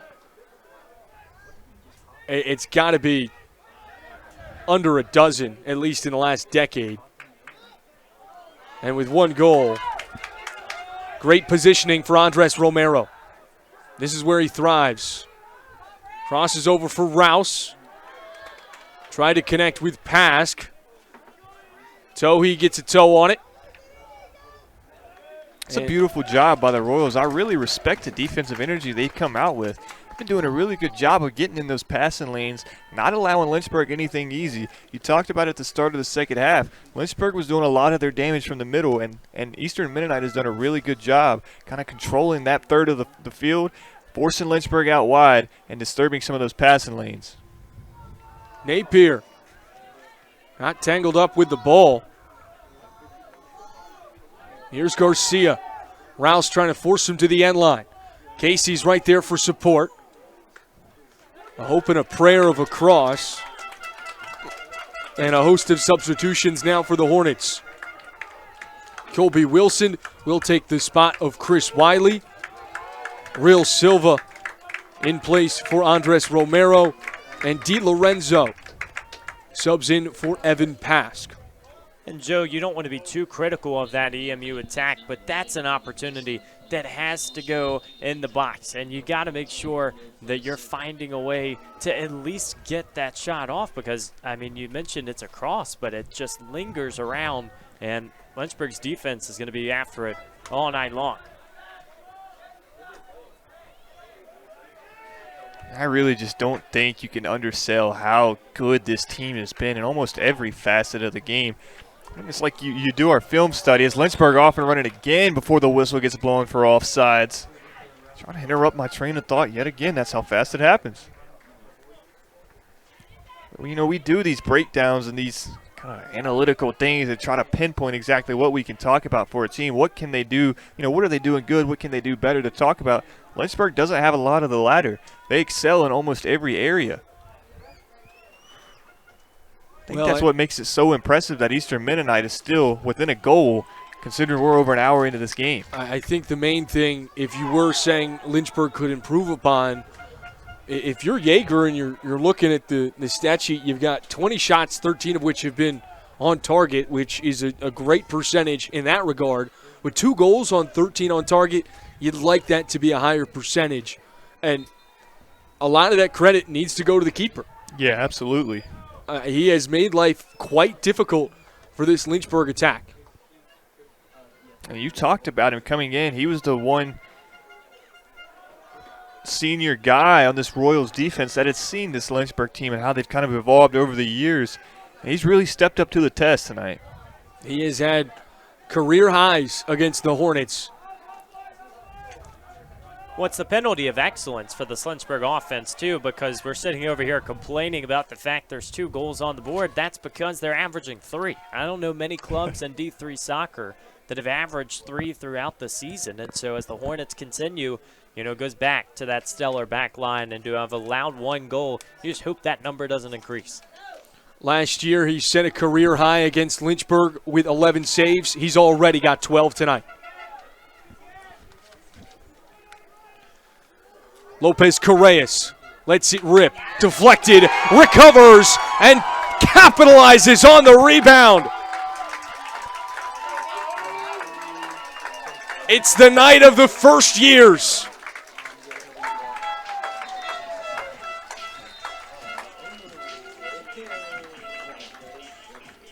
Three first-year players for Lynchburg have recorded the 3 goals for the Hornets. It's resilience, and it's just clinical in the box because you're not going to have that first blueprint available every single goal of the season, and that's just a rebound where Arledge is already off his line, struggling to get back into position. How do you beat a tough goalkeeper? You get him out of the way, and then you net the goal, and that's a big-time one for the Hornets.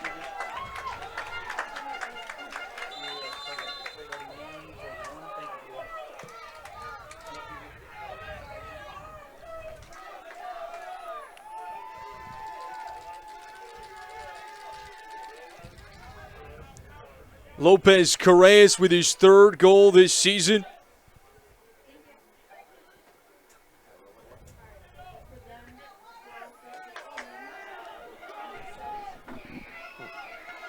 And Lynchburg now with another chance. Di Lorenzo streaking downfield. Cuts it back, looking for Viscuso, and punched out of trouble by Rivera.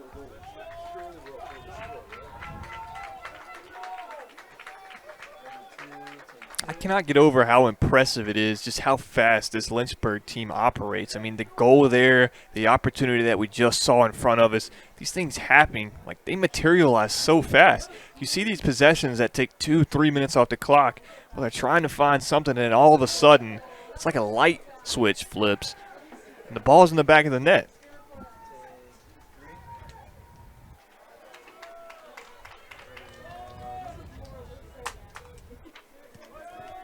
I really think that's what makes things so tough on the defense. Whenever you can sit here and play, 60, 90 seconds of really, really good defense, and you can force Lynchburg to kind of retreat back to their back line to try to set something else up, and then all of a sudden, they're making you pay. Comes down to the different shapes that they utilize as well, because you constantly see these guys running, and it doesn't matter what part of the field. That's how you're going to operate better as a passing club, and then you see those attackers have a little more freedom.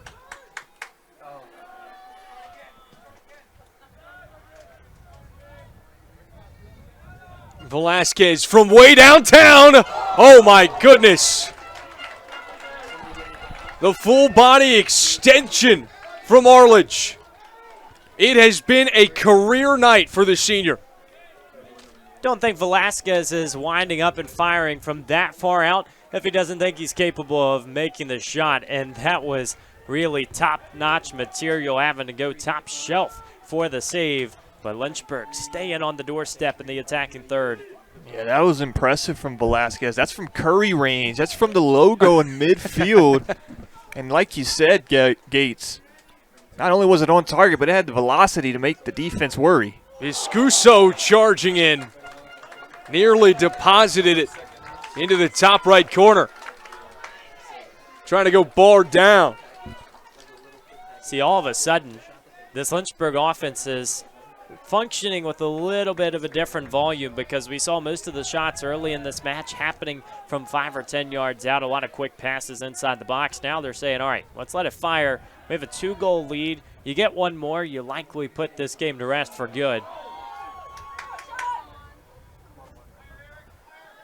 Yeah, I think a lot of times, we talk about you can sort of feel the urgency. If you want to talk about another sense, you've been able to see it ramp up in the last 5 minutes, especially from the offensive unit. I mean, they have been flying around the field and looking for these opportunities, converting on one and been really close with another one. They're looking to make them pay again.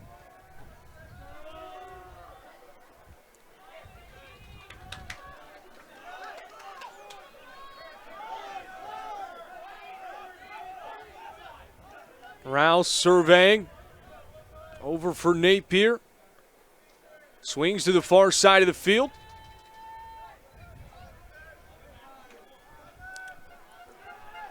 Patient offense from Lynchburg. Right now is when you can start to play keep away just a little bit. But the Hornets showing no signs of wanting to slow down. Kobe Wilson felt like he deserved a whistle that he did not get. You can take another look at the long shot from Velasquez. They have absolutely pelted the keeper tonight. A career-high 12 saves. And counting. And just looking at the highlights, I mean, those are athletic saves. You sometimes can see a little bit of stat padding in that department when a team is just not scoring or not directing their shots in tough places. Well, today, Lynchburg's done everything. Yeah, that has certainly not been the case. He's gone full extension a handful of times. Won't have to on this instance as Viscuso shoots it high. I really think, Lynchburg has shown Arledge a ton of respect with how they've approached him. I mean, you think about the last goal, the shot fake, to get an open goal. They had to get him moving and get him out of the way. The goal before that, you saw the Meg. I mean, they've had to, come up with some crafty approaches and a different style of game plan than they're used to because of how good Arledge has been tonight. Brilliant touch by Jan Caesar. What a pass too far out in front for Tohi. Leads to another Royal turnover. If you're EMU, now's the time to really ramp up the intensity and try and take possession right back.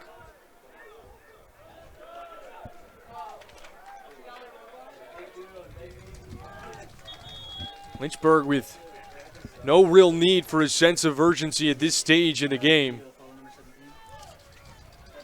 This is when you love having a stout back line, too, because you can be a little more comfortable and changing the pace, going back to a pedestrian style of play because teams sometimes can't afford that when their defense has struggled throughout the year. You make one wrong pass, all of a sudden the other team's going 100 yards down to score a goal.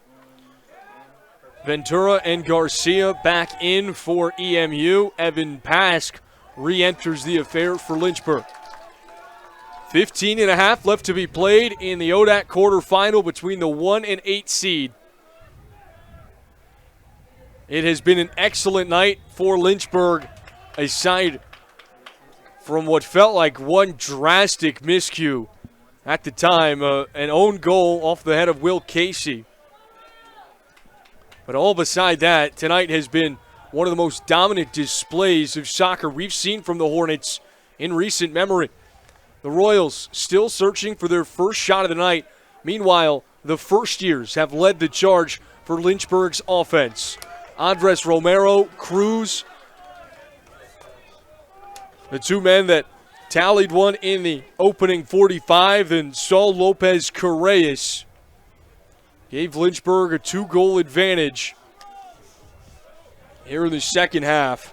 A benefit, too, of getting those minutes early, getting the lead. You see some of the subs from Lynchburg on the bench right now actually sitting on the track. I think that was probably a coaching instruction to say, hey, rest your legs. Let's make sure you're good to go later in the week because the way this thing is trending, Lynchburg's looking at another ODAC semifinal. And it has been so many self-inflicted wounds tonight for the Royals. Just when they feel like now's the time you really need to string together a strong possession, it's errors such as that one that can feel so costly.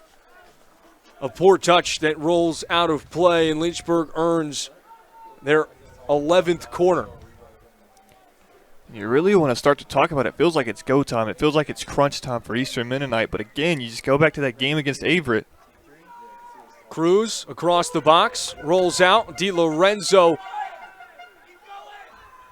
Lynchburg still fighting to keep it inside the 18. Cruz with a nice poke. Driving through traffic. Uncorks a long shot that ricochets off the body of Ortiz. And I think that right there towards midfield really epitomizes what tonight has been, with Lynchburg just flying around the field. Right there you have a chance for EMU to counterattack, but nobody's home, and you have 3 Hornets around the ball. And it's effortless, and they're not necessarily putting all these punctuation marks on it. It doesn't have to be the sexiest style of play if you can make it work, and Lynchburg has ultimately found a way to operate at a high level.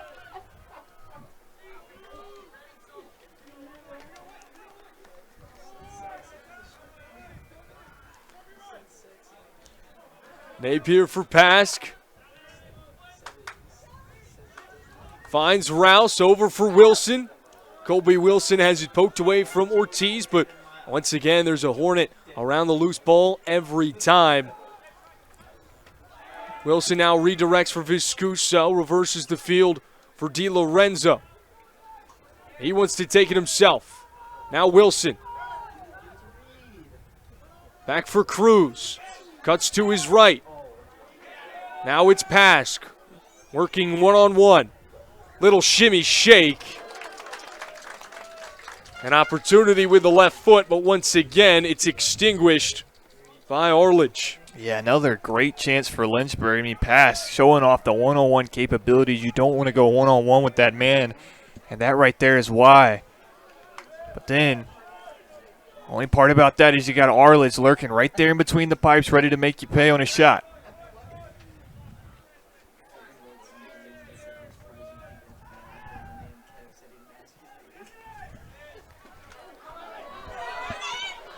Evan Pask trying to go far post just to tick out wide. That's another one. I mean, it's just so clinical the way that they've been operating today. And Pask, I mean, he's looking to tuck it away in the bottom portion of the goal on the other side. I mean, they're really shooting those shots because they know they can make them. And that's just a product of the goal scoring throughout the season. And you talked about those four gentlemen sitting on the track. That whole crew has now entered the affair. Wiley, Andres Romero, Massanet, and Lopez Correas.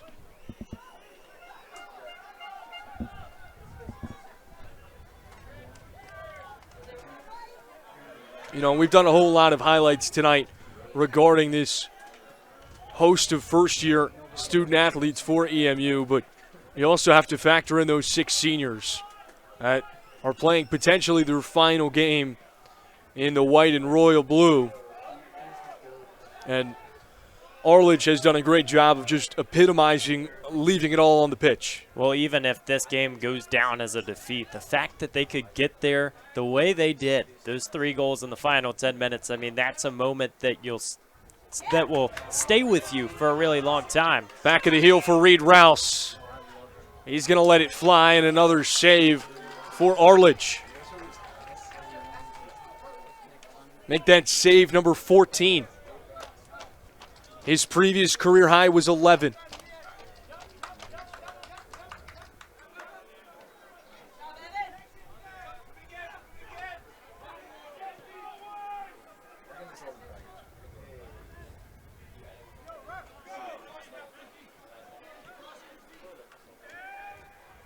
I think you got to wonder for Coach Yeager and company, you know, what justifies a good performance in the postseason, because it's not always numbers. It's the feel of the game, and I think even with Lynchburg allowing that 1 goal, you got to feel really satisfied.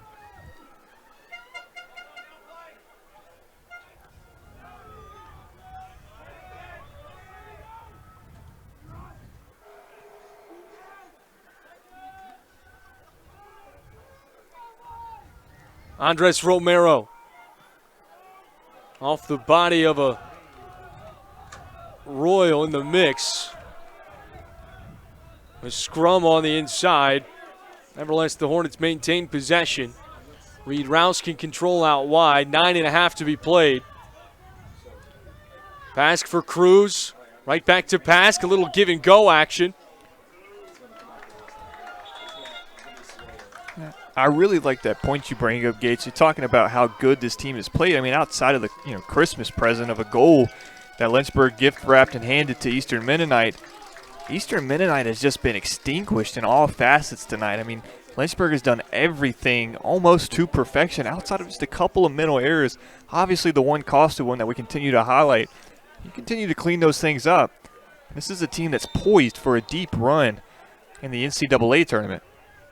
You know, it's been so fascinating to see, gentlemen, coming into this season, it didn't feel like there were any question marks surrounding the defense for Lynchburg. After one of the best seasons in program history on the defensive end, bringing back every one of those players, it felt like all the focus was on the offense and all the questions regarding who was going to be that go-to guy.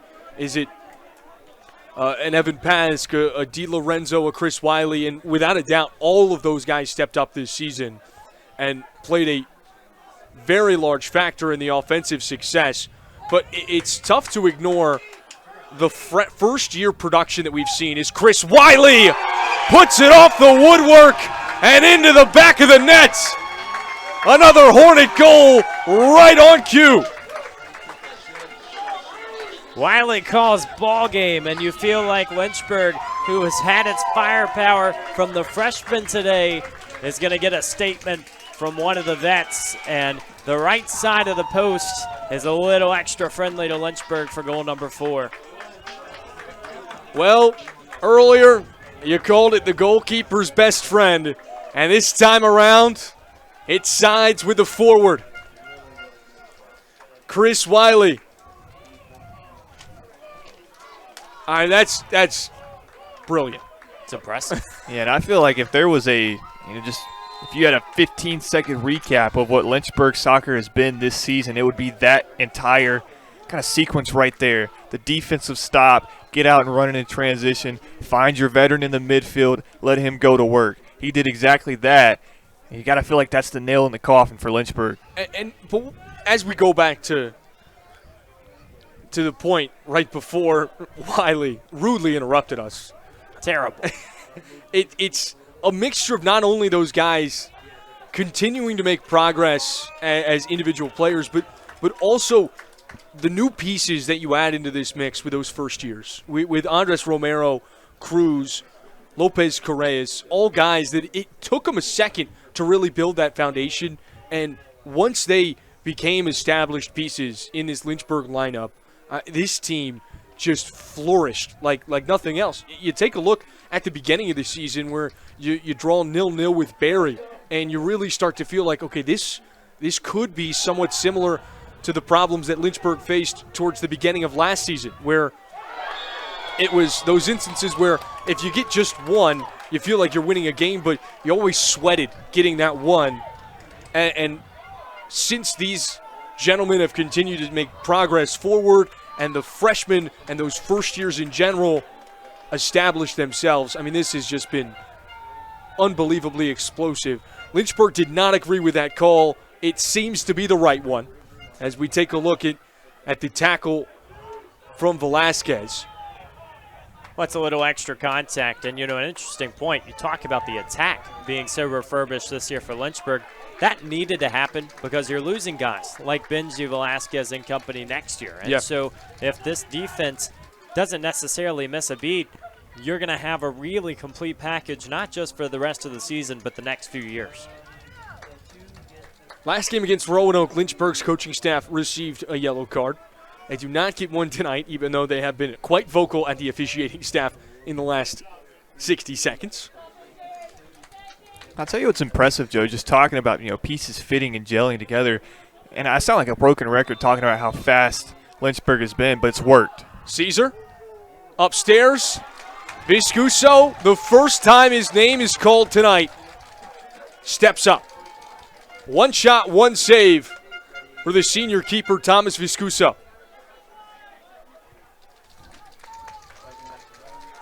And it took 83 minutes and some change for the Royals to record their first shot.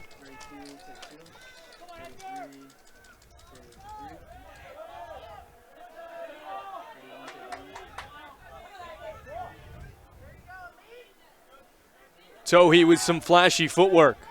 Back to Ortiz. Quick ball movement. A shot deflected.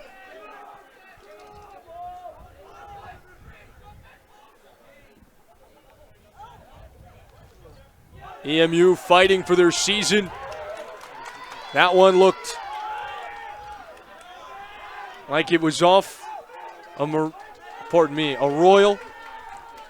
Nevertheless, EMU maintains possession deep in Lynchburg territory. The throw-in from Darrow.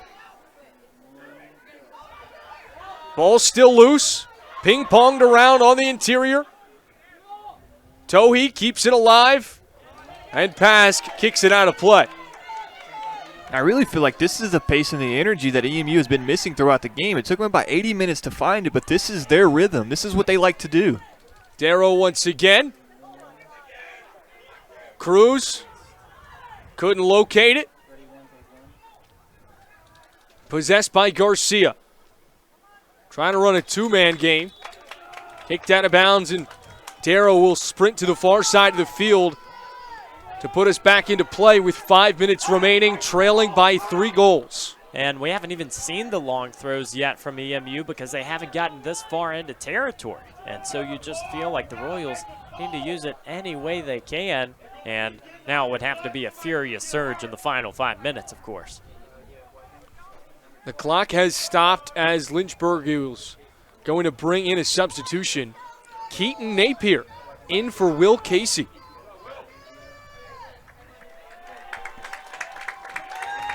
You now have Will Casey and Velasquez on the sideline for Lynchburg. So most likely, Matthew Viscuso will move to the back line. Caesar's shot deflected.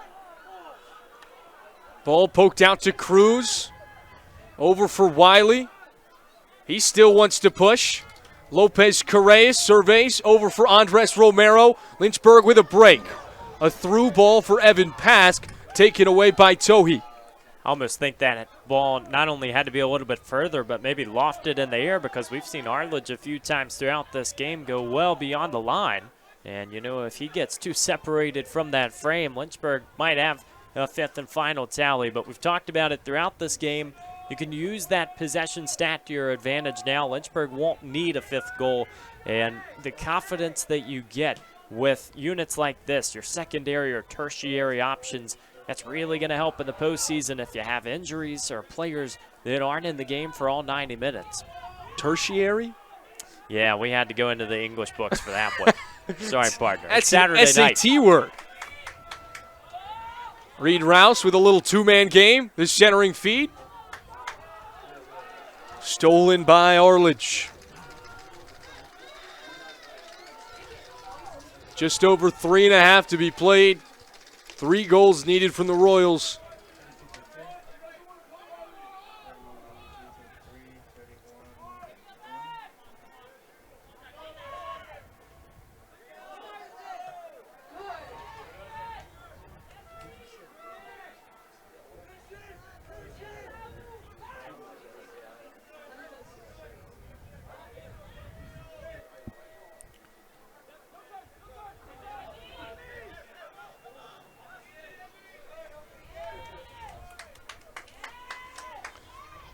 Vasquez on the far sideline. Working against Ventura. What's so interesting about this game is if you go back to the regular season match where Lynchburg won 6-0, they outshot EMU 21-4. So it's an even more vast shot disparity today. Right now, 28-2, but they have fewer goals on the board. You feel like, you know, like we said earlier, if anything could be harped on, it would be that. But Coach Yeager has to at least feel confident about the fact his team puts on a good performance. You don't fall victim to what happened in that quarterfinal round against Hampton Sydney a few years ago. The 3rd most shots recorded by the Hornets in a match this season. First against Regent, where they put up 34 shots in a 9-0 victory, and then 30 against Averett, and once again a 9-0 victory. And what's wild is what replaced the previous third was 25 against Roanoke in a 1-0 victory. Wow. So that's just the name of the game. When we talk about how soccer can oftentimes not be forgiving, that's a prime example of it. When you can put up 25 shots, only 10 of which were on goal, but tonight they just absolutely harassed the keeper, and a grand total of 18 on target.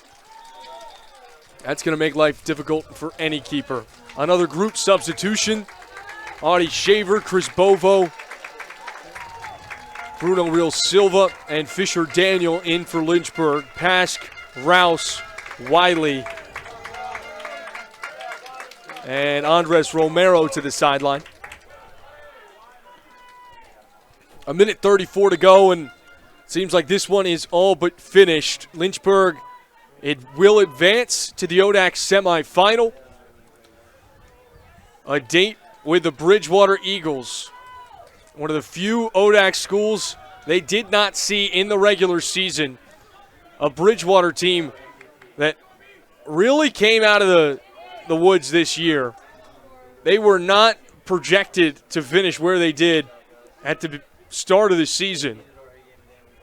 And now they find themselves in an ODAC semifinal. Gentlemen, how do you feel like those two teams will match up? I love the fact that Lynchburg has been established throughout this season, because we talk about Bridgewater almost being the newcomers into the standings, and it's so much tougher to go into the postseason and find those wins at the big spots, whereas Lynchburg, they've been here year after year, not only in the ODAC tournament, but also hosting here on Schellenberger. Arledge at midfield. They talked about him getting 30 yards out, making everybody hold their breath. How about that? Bridgewater started the season 8th in the ODAC preseason poll. They were one spot above EMU, who was slotted at 9th. And they have just done everything and some, and took down Virginia Wesleyan tonight, who was 3rd in the ODAC preseason poll to begin the season. This is a team that is the epitome of dangerous. Yeah, I love the fact that Lynchburg and Bridgewater haven't played this season. It's going to add that element of uncertainty. Both of these teams, they know what to expect with playing each other, but you don't know what to expect with this season. You haven't seen each other yet. It's going to be a lot of fun to watch. And I really think, like you said, Bridgewater, they played spoiler on quite a few teams this year. Lynchburg's going to have to come out with their best game. And you've gotten a little bit of everything from Bridgewater this year when they tie with a squad like EMU and then defeat Hampton-Sydney 1-0. But tonight it was all about the Hornets. 28 total shots, 18 of which were on goal. 2 goals in the first 45, along with an own goal that kept the Royals in this contest. But eventually, Chris Wiley off the woodwork extended the Lynchburg lead. And from there, it was all but written. Viscuso just tested one time tonight. He was 1 for 1 between the pipes. Gentlemen, what a ball game. You get tested in a lot of departments, but you never waver if you're Lynchburg. And, of course, there is that own goal. Okay, we'll go look at that in film. But if that's the only wrinkle you have to correct for these next few games, you feel like you're in a good spot. And I think Coach Yeager understands this group so much, having so many veterans. And, when you see that back line just having fun, playing with emotion in the ODAC quarterfinal, that's all you can ask for. Yeah, and I feel like, walking away with a 4-1 win, but also noticing that there are some things that you can correct. That's probably the best feeling in sports. You didn't have your best game. You didn't play a perfect game, but you still come out in dominant fashion, and you're advancing to the semifinals. For Lynchburg, this is a team that if they clean up some of those things, the route runs through Schellenberger. Well, that's all we have in store tonight. Another flawless performance from the Lynchburg Hornets. That defense did what it does best in just limiting their opponent's offense. The Hornets have only allowed an opposing team multiple goals twice this season. 10 shutouts as well. The clean sheets continue to rack up. None tonight after the own goal, but nevertheless, the Hornets more focused on the result. From Joe Brennan, Evan Gates, Kevin Esther, and our whole production group, a big thank you to Manu, Evan, Ethan, JP, Grayson, Riley, and everybody involved. And Vito, thank you, Ethan. A big crew on hands tonight, as it'll be the rest of the year. We appreciate you spending your Saturday night with us. Until next week, thank you so much, and have a good one.